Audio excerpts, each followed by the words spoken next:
So one of the ahas I got just from looking at your website was this question, or the importance of knowing how your clients are different after you work with them versus before. In other words, what's the impact of your work? Will you talk through kind of how a coach begins to drill down on that?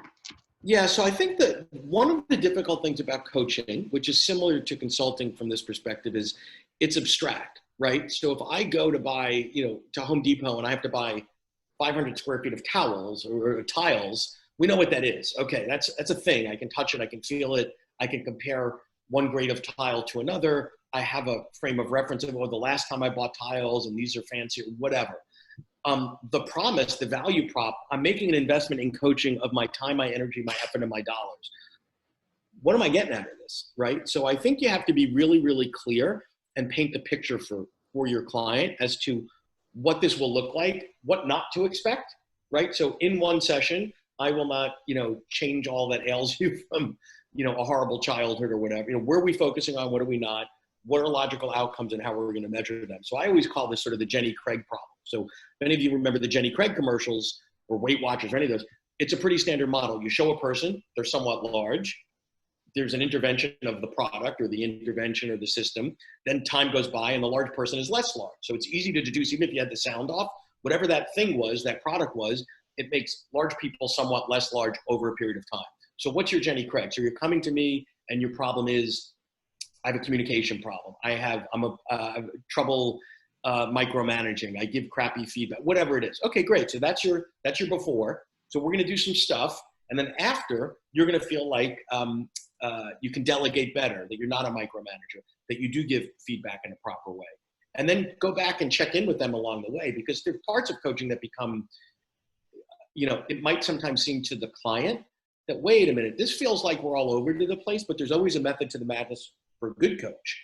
And sometimes you have to show them, like, remember we said we're going to do A, B, C, and D? What we did today was in service of X.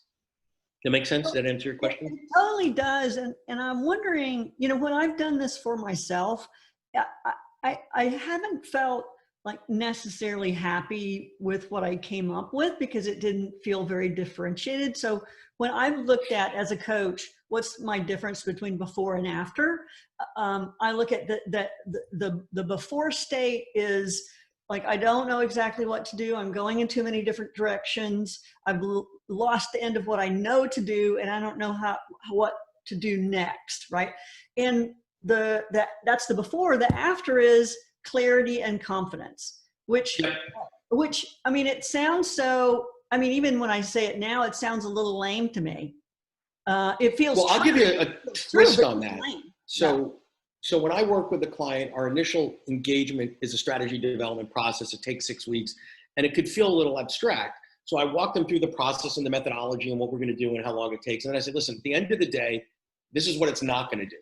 It's not going to pretend to be able to tell you how many widgets you're going to sell. That's a bad business plan. It's only going to give you two things. And I use clarity. And from clarity, so this is the application part, the ability to effectively prioritize all the things that you could do, would do, should do against a set of objectives. So there's clarity. I get what clarity is, but then what? What's the application of the clarity? Is I can now prioritize, because I think that might go to your overwhelmed. Why am I overwhelmed? Because I got more to do and I don't know what sequence, and this is more important than that. I see. So take those ideas of like clarity and clarity to do what, and confidence to do what, and then that brings it down more. Okay, that's good. Yeah, so confidence might be to stand up for yourself in a meeting. Give them specific examples of, well, what does confident mean? Because clarity we sort of get, but what's the benefit of being me being more confident in the situations I'm coming to you to fix? Yeah. And it's always, for me, they make better decisions faster. Exactly.